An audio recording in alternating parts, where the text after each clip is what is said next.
مستمعينا أعزائي المستمعين، نحتفل بالذكرى 39 لانتصارات أكتوبر. هذه الانتصارات التي تفرز لنا دائما أمثلة ونماذج من الأبطال نحتفل بهم أبد الدهر، ويسعدنا أن يكون معنا اليوم من أبطال هذه الحرب البطل سمير محمد أحمد نوح، وهو أحد أبطال المجموعة 39 قتال، والكاتب والمؤرخ العسكري الأستاذ أحمد علي عطية الله، الذي دائما ما يكتب عن هذه النماذج وعن هؤلاء الأبطال لكي يعرف بهم الأجيال القادمة. وأيضا يحتفل معنا ونحتفل معه المهندس وائل توفيق الفيل، الذي أخرج لنا كتابا مهما هذه الأيام، وهو كتاب الأشباح، الذي يتحدث عن هذه المعارك البطولية التي قامت بها المجموعة 39 قتال. أهلا بكم جميعا اليوم. أهلا يا فندم، أهلا وسهلا. يعني في البداية مبارك لكم صدور هذا الكتاب الأشباح، الله يبارك فيه، الذي يتحدث عن هذه النماذج البطولية التي نحتاج إليها هذه الآونة، ويحتاج إليها الشباب المصري والشباب العربي بشكل عام إلى أن يتعرف على سير هؤلاء الأبطال. يعني في البداية قبل أن نقف مع البطل سمير نوح ونتحدث عن ذكرياته وذكرى هذه المعارك وانتصارات أكتوبر، أقف مع الكاتب والمؤرخ الأستاذ أحمد علي عطية الله وكتاب الأشباح. هو الحقيقة أحد كتبي أو أحدث كتبي المنشورة عن بطولات حرب أكتوبر المجيدة، بيتناول بطولة مجموعة شهيرة هي المجموعة 39 قتال، التي كان يقودها واحد من خيرة أبناء مصر الشهيد إبراهيم الرفاعي، الذي استشهد في الثغرة عام 1973 يوم 19 أكتوبر. بيتناول الكتاب عرض لبطولات هذه المجموعة، وحاولت أجمع فيه أكبر عدد ممكن متاح من هؤلاء الأبطال، فكتبت عن 32 بطل منهم عدد من الشهداء. حرصت أن أقابل هؤلاء الأبطال وتعايش معهم وأنقل تجربتهم خلال هذه المعارك وهذه الأيام المجيدة. المجموعة 39 قتال هي مجموعة أذلت إسرائيل وأذاقتها من مر الكأس وكسرت كبريائها وحطمت غرورها، لأن إسرائيل بعد 67 كانت تعتقد أنها يعني القوة المهيمنة على المنطقة، وأن العرب لن يقوم لهم قائمة كما قال موشي ديان قبل 50 عاما. فجاءت المجموعة 39 قتال خلال شهر يوليو عام 1967 بدأت أعمالها، يعني مباشرة عقب هزيمة 67. نعم، وكان شيء مقصود حتى لا يهنأ العدو بنصر مزيف حصل عليه بدون جهد. وقامت أستاذ أحمد، لماذا الأشباح؟ يعني ماذا عنوان الكتاب الأشباح؟ نعم، الأشباح هذا اسم اختاره للمجموعة. هو المجموعة كان لها عدة أسماء قبل أن يطلق عليها المجموعة 39 قتال. كانت تسمى مجموعة الرفاعي أو جماعة الرفاعي، ثم موشي ديان هو الذي أطلق عليه هذا الاسم. موشي ديان عندما وجد أن قواعده وأن مقراته في سيناء وتجمعات جنوده في متناول هذه المجموعة تدمر وتقصف ولا تترك أثرا وراءها، فسماها الأشباح. نعم، يعني أنتقل إلى أبطال هذه المجموعة، وأحد هؤلاء الأبطال البطل سمير محمد أحمد نوح. ويعني نهنئ حضرتك مرتين، مرة على هذا الكتاب ومرة بمناسبة الذكرى 39 لانتصارات أكتوبر. متشكر جدا. أنا بشكر إذاعة البرنامج الثقافي اللي بتتيح لنا الفرصة إننا نطلع كل اللي عندنا حقيقة، والأستاذ معتز وكل القائمين على البرنامج الحقيقة. وبهني قواتنا المسلحة وبالعيد 39 لانتصارات حرب أكتوبر، وبهني وبذكرى الشهيد إبراهيم الرفاعي 39 لذكرى استشهاده، واللي هو قائد المجموعة 39 قتال. بهنئ شعبنا المصري جميعا، لأني ما زلت بقول أن القوات المسلحة أو الجيش هو الشعب المصري كله، والشعب هو الجيش، وكلنا يد واحدة في هذه المعركة.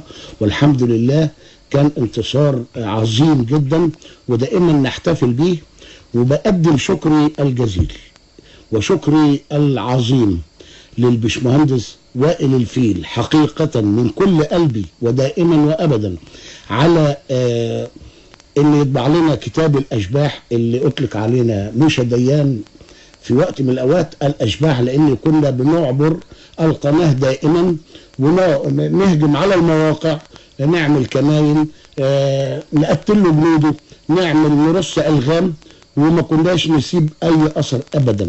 فاطلق علينا فعلا موشى ديان الاشباح. فانا بشكر البشمهندس وائل الفيل، وبشكر ربنا على خروج الكتاب الاشباح الى النور، وبشكر حبيبي واخي العزيز الاستاذ احمد عطيه الله. نشكركم جميعا يعني. الله يخليك، انا بشكرك جدا، اللي جمع ابطال المجموعه 39 قتال اللي كنا اتفرقنا، وكان كل واحد راح في بلده وطلعنا مع شت، وبدأ يجمعنا من تاني الى درجة بان بقينا قوة تاني تجمعنا تاني.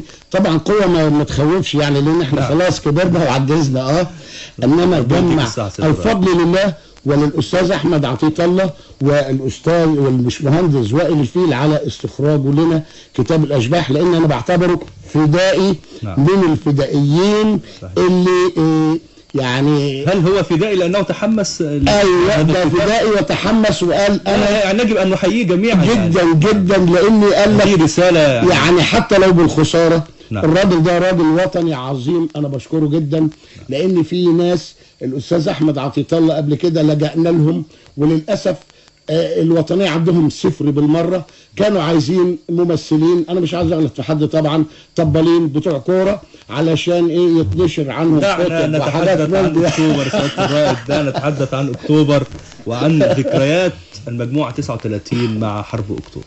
مع ذكريات اكتوبر وذكريات. نبدا منين؟ نبدا من الاستنزاف، لان لولا حرب الاستنزاف ما قامت حرب اكتوبر. لولا حرب الاستنزاف واننا جسينا نبض الجندي الاسرائيلي الجبان. في ناس بتقول لك لا شرس، اسف جدا، لان انا اتعاملت معاهم وجها لوجه. الجندي الاسرائيلي الجبان. في شائع بيقول ان 69 سنه 69 بس هي حرب الاستنزاف. اسف جدا، احنا اتعاملنا المجموعه 39 قتال، وقبل ما تبقى تتنشئ المجموعه 39 قتال الشهيد ابراهيم الرفاعي بابطال من الصاعقه البريه يوم 4/7 سنه 67 في عز النكسه او الهزيمه، لان احنا ما حاربناش في حرب 67 ابدا. ما ضربناش طلقه في 67. عبر الشهيد ابراهيم الرفاعي، جات له اوامر من رئيس جمال عبد الناصر على اساس قواتنا انسحبت وسابت اسلحه وسابت معدات وسابت ذخيره القوات المصريه في وقت الانسحاب، وصدرت اوامر للشهيد البطل كان ايامها نقيب ابراهيم الرفاعي، وعبروا القناه ودمروا اكثر من 1,000,000 صندوق ذخيره واسلحه للعدو. من هنا تبدا حروب الاستنزاف. الله ينور على حضرتك. ومن هنا تم تكليف الشهيد البطل بتجميع مجموعه، وكانت اسمها الاول فرع العمليات الخاصه، وكانت النواه الاولى لهذا الموضوع كانت الصاعقه البحريه. كانت فصيله اللي اعوذ بالله من كلمه انا منهم، بقياده النقيب بحري اسلام توفيق قاسم. القبطان كان ايامها ملازم اول اسمه سامع عباس حافظ، والملازم اول ماجد ناشد. وكنا 26 فرد، كنا عريف او جندي متطوع، ومعانا من الافاضل من المجندين. وتم بدايه الصاعقه البحريه اللي بدات بالعمليات الخاصه، وعملنا اول كمين وهي الصاعقه البحريه لما طلعنا كمين واثرنا اول اسير على الجبهه المصريه واسمه يعقوب رونيه. وده كانت قبل كل ده، قبل تشكيل المجموعه 39 قتال. سعادتك لو عايزني اقول لك عمليات، العمليات كثيره جدا جدا يعني جداً. نقف عند اهم هذه العمليات لسان التمساح. ده انا لسان التمساح دي بحكيها بكل فخر وشرف، لاني الحمد لله بحمد ربنا اني كنت فرد من افراد المقاتلين في لسان التمساح. وهي القصه بتاعتها ان يوم 9 مارس عام 1969 بمرور الجرال الذهبي الفريق عبد المنعم رياض على الجبهة في نادي قناة السويس اسمه نادي الشط، على بيتفقد الجنود والافراد والضباط على لرفع روحهم المعنوية ان رئيس اركان حرب القوات المسلحة بيمر بيشوفهم. فموقع لسان التمساح اللي في نمرة 6 رصد التجمع ورصد الحاجات دي وضرب دامات قتل فيها الشهيد البطل عبد المنعم رياض. وباختصار شديد علشان اسيب فرصة لحبايبي، صدرت اوامر من الرئيس جمال عبد الناصر لابد من الاخذ بالصقر للشهيد عبد المنعم رياض عن طريق الرئيس جمال عبد الناصر، عن طريق المرحوم الاب الروحي للمجموعه 39 قتال الفريق اول محمد احمد صادق، كان ايامها لواء، كان مديرا للمخابرات الحربيه والاستطلاع. وفعلا مع الشهيد ابراهيم الرفاعي تم تجهيزا للعمليه. باختصار برضو ما زلت اقول، وعبرنا القناه وكنا حوالي 69 او 70 فرد من افراد الصاعقه، من 103 صاعقه من كاف 93 صاعقه والصاعقه البحريه، وعبرنا القناه. ضربت المدفعيه ضرب تمهيدي على هذا الموقع، وكان ايامها قائد المدفعيه المرحوم العميد محمد عبد الحليم ابو غزاله قبل ما يمسك وزيرا للدفاع او للحربيه. وبعد ما وصلنا للموقع ومعانا اجهزه لاسلكي، وكان معانا المرحوم العميد مصطفى كمال كان بينتظرنا على الشط دائما لوقت ما نعبر وقت ما نرجع، ما يمشيش ما يتنقلش في اي مكان، وكنا بنسميه برضو الاب الروحي للمجموعه حقيقه. وكنا بعد ما نرجع من كل عمليه ياخدنا بالاحضان جميعا، واحنا كنا جنود رقيب باشا، يعني حاجات، بس كانت الروح المعنويه بتاعتنا في السماء. هجمنا على الموقع وكنا متقسمين حوالي عن 6 مجموعات، مجموعه لحراسه اللانشات اللي احنا راكبينها من ضباط وافراد، مجموعه لقطع الطريق بقياده كان معانا ملازم اول ربنا يديله الصحه اللواء محسن طه، ومعاه الغضنفر مصطفى ابراهيم، معاه صادق عويس، معاه مجموعه من الناس، واحنا اتقسمنا على الدشم الاربعه، كل مجموعه على دشمه، وما لقيناش حد فوق الموقع ابدا. فاحنا معانا قنابل دخان اللي هي المسيله للدموع زي اللي كانت بتتضرب في التحرير دي اللي بتخليهم يعيطوا ويدمعوا دول، وقنابل هجوميه وقنابل دفاعيه. الهجوميه ما تموتش، الدفاعيه تقتل. نعم. ورمينا لهم من الهوايات من فوق، لان كلهم استخبوا جبنه زي الفئران في داخل الدشم. وبمجرد ما رمينا قنابل، كان معايا البطل محمد شاكر، السيد محمد احمد، الشهيد محمود علي الجيزي، وكان قائد الدشمه بتاعتي البطل اللواء احمد رجاء عطيه من الابطال العظماء، وده له قصه تانية كبيره جدا. وهجمنا على الموقع، رمينا لهم قنابل الدخان، فبداوا يطلعوا من قلب الملجأ. محمد شاكر زميلي قال لي الحق دول طلعوا. قفزت انا ومعايا البطل ربنا يديله الصحه اسمه هنيدي مهدي ابو شريف، احنا الاثنين استنيناهم على مخرج ضوابط الخروج اللي بيطلعوا منها، وبدانا هم طالعين يضربوا تطفيش بالرشاشات عشوائي امامهم، بس لان ما يقدرش يخبط يمين او شمال لان هيضرب في الحيطان. انا وهنيدي بدانا حولنا اتجاه البندقيه وقتلنا انا وهنيدي 30 عسكري وضابط اسرائيلي في هذا الدشمه لسان التمساح، في لسان التمساح. باقي الزملاء اللي على الدشمه الثانيه قتلوا حوالي 14 واحد، فكان المجموع لهذا العمليه 44 جندي وضابط اسرائيلي اخذا بالصقر للشهيد البطل عبد المنعم رياض. وقام البطل اللواء محمد وقام سالم كان ايامها ملازم اول بتدمير مخزن الذخيره وتدمير عربيه نص الجنزير في قلب الموقع. اخذنا العلم الاسرائيلي نزلناه من على الموقع، بس ما علقناش علم تاني لان ما كناش واخدين معانا اعلام، يعني لان في ناس كتير بتقول لك ايه رفعنا العلم، لا احنا ما كناش رايحين نتمنظر ونرفع علم، احنا رايحين ناخد بالطقر للناس اللي محتله في ارضنا. وعدنا بسلامه الله، وده كان اخذا بالصقر للشهيد البطل عبد المنعم رياض. وتم تكريمنا في هذه العمليه ادولنا كل واحد راديو ولكو قد كف الايد كده، حاجه عظيمه جدا بالنسبه لنا. دي عمليه من العمليات يعني وحضرتك هنقف عند مجموعه اخرى من هذه العمليات، لكن بعد ان نتحدث الى المهندس وائل توفيق الفيل الذي تحمس لطباعه هذا الكتاب الذي كتبه المؤرخ والكاتب الأستاذ أحمد علي عطية الله.